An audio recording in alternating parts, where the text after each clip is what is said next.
Hi, I'm Michelle Begue with a look at what's happening in Latin America now. But first, our news trivia.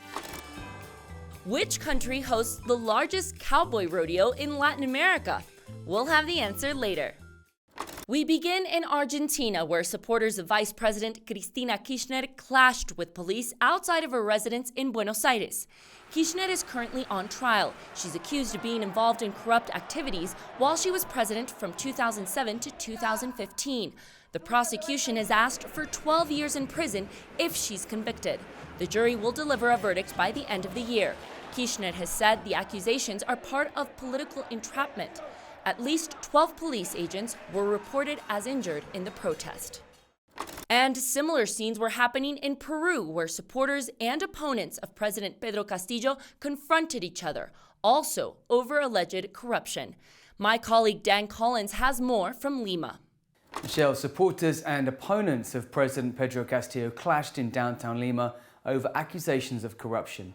His detractors call for him and his family to be jailed, while those who back him say he's a victim of political persecution by the elite.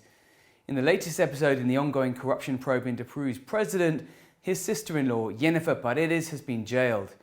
A judge on Sunday night ordered that Paredes be placed in pre-trial detention, as there was a, quote, high probability of her fleeing. Paredes is being investigated for criminal association and corruption for her participation in an alleged money laundering scheme involving the president and First Lady. The 26-year-old had been raised by Castillo and his spouse as their daughter after her mother died. It's the first time in Peru that a relative so close to a sitting president has been sent to prison. Defense lawyers said they would appeal the decision, and Castillo has denied all the accusations against him. He has not commented on the arrest, but has said previously that his family was being attacked as part of a political and media campaign to oust him. Despite only a year in office, the former schoolteacher faces several criminal investigations, including for influence peddling and leading a criminal network. Some 15 million Chileans are eligible to vote this Sunday for the approval or rejection of a proposed new constitution. 154 members of a constitutional assembly worked for 10 months in order to draft the new constitution. It would replace the constitution written in 1980 during the dictatorship of Augusto Pinochet. And take a look at what some are calling the world's biggest concert. It took place this weekend in Bogotá, Colombia. 16,000 performers participated in the event, including over 13,000 children. The concert was organized by the City Hall. It was an effort to call for peace in Colombia and to show support for the work of a commission that investigated the killing of several civilians and former guerrillas. Now let's take a look at the stories we're following for next week. First, the South American Football Confederation signed an agreement with the government of Ecuador.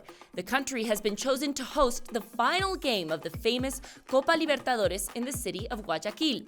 The Copa Libertadores is the most important annual tournament in South America, as it features the best teams of each country. The game, scheduled for October 29th, will be played in the Barcelona Club Stadium. The city expects at least 100,000 tourists attending the match. Most of the city's hotels are already booked. And now the answer to our news trivia. The answer is C. Brazil's Rodeo de Barretos is the largest rodeo festival in Latin America. Every year, it attracts tens of thousands of fans with a multi-day spectacle. Brazil has a long cattle ranching tradition, and participants show their abilities riding bulls and lassoing horses. This year, President Jair Bolsonaro showed up as well to promote his campaign for re-election. And that's it for this week. We'll see you again soon on Latin America Now.